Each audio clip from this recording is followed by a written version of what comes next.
что дальше? Ты как раз чихнула, когда собиралась сказать. Я не чихала.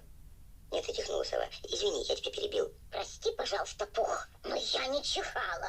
Нельзя же, понимаешь, чихнуть и даже не знать, что ты чихнула. Ну и нельзя знать, что кто-то чихнул, если никто не чихнул.